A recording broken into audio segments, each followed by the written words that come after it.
Gold has gone up by 12% in the first 4 months of 2020, and at this point there is little to suggest that it won't continue. Gold is a traditional hedge against recessions, a defensive investment that's meant to go up when everything else is going down. We previously stated that we thought gold sucks, and a lot of that still holds. But our view on gold has evolved over the years to the point where we each now hold some in our own portfolios. There is a lot of issues with gold. No dividends, little practical use as a commodity, and difficult to value. Who's to say whether it's really worth 12% more in May 2020 than in January 2020? It's still the same lump of metal. But there's a lot right about gold too. In this video, we're readdressing whether gold makes a good investment, both in times of recession and in normal times. And of course, a look at the different ways in which you can actually invest in the stuff. Let's check it out.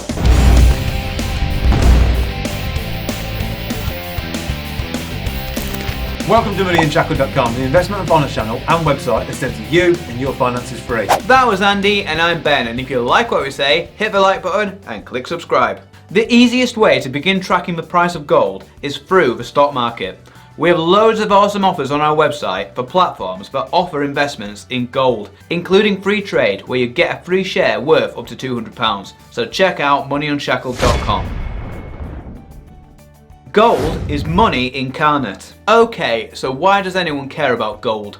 It's a shiny lump of metal that doesn't do a great deal.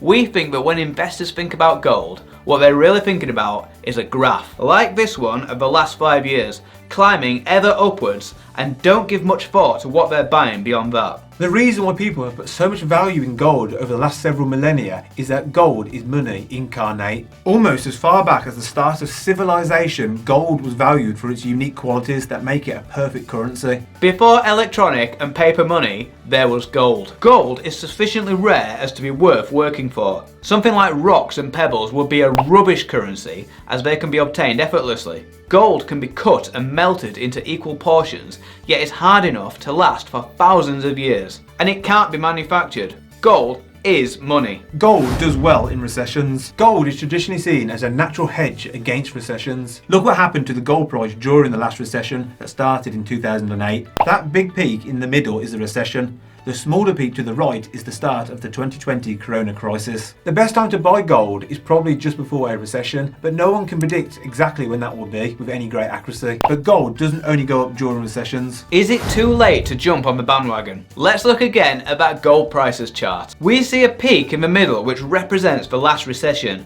If we had missed out on buying gold at the start, we might have been annoyed that we missed our chance. But look at what happened at the end of a recession. Gold did not simply return to pre-crash levels. Rather, a new, much higher floor was set. Anyone investing in gold during the first couple of years of that recession would have seen gains which held for at least the next decade. It held its value in the years after the last recession and went up in the years leading up to that recession too, alongside the gains that were happening in the stock market. The last 20 years has shown that gold can do well during recessions and during normal times. Probably because to own gold is to own inflation. Gold effectively protects the wealth that you already have from losing its value to the silent assassin of inflation. Gold, good for wealth defense. History tells us that gold is particularly useful if you are already rich, as a place to store a large portion of your wealth if you have already made your millions. Stock markets can crash, wars can break out, and your country invaded. Digital money can be frozen or stolen. Property laws can change.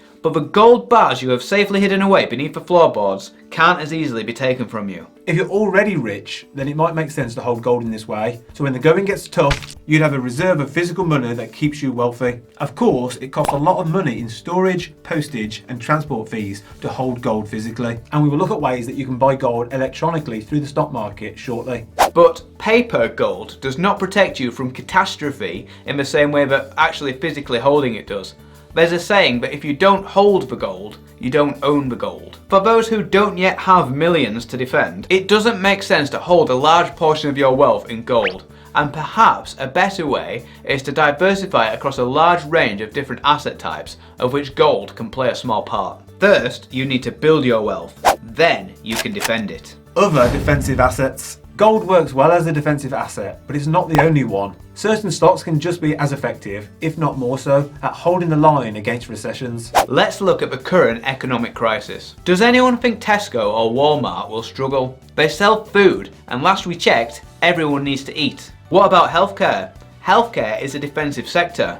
People are always going to need medicines, recession or not. We're saying that a portfolio can be constructed of stocks and funds that does the job of defending against recessions, whilst also paying you a cash flow of dividends and with the potential to benefit from innovation. Gold cannot innovate, it's just a commodity, but defensive stocks can, with new product lines and new business systems. How much gold in your portfolio? Around 5% of my portfolio is made up of gold, part of a larger 10% which is in commodities. It's of course up to you how much gold you hold, but all of the reading we have done over the years points towards having no more than 20% of your portfolio in commodities, of which gold could be one of a few. Don't neglect oil, silver, wheat, corn, copper, natural gas and all other commodities out there which in between them represent global inflation. As investors for growth and cash flow, we don't want to invest too much in commodities like gold, but we recognise their value as part of a wider portfolio which focuses on growing and income generating stocks. Buying gold on investment platforms. We recognise that most of our audience will simply want to buy paper gold.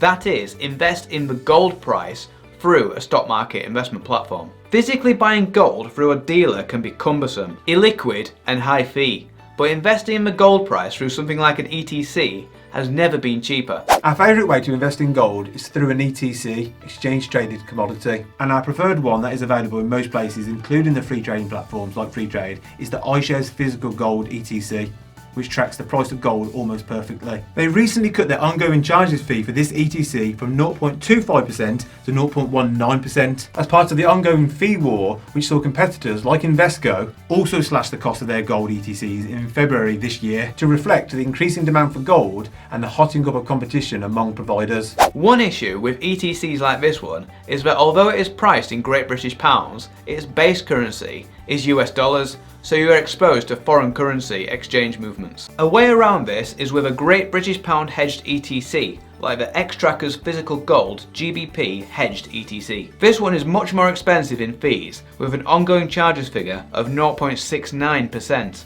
but aims to hedge the risk of movements in US dollars against the pound. Conclusion: gold doesn't have a yield, so it won't be a major part of our portfolio until we have millions to defend. Our investment strategy for now is to produce cash flow to support us in our early retirements in our 30s. But gold is money, it is inflation, and to truly own the world, you have to own inflation in all its forms. Question of the day: are you in the I love gold camp?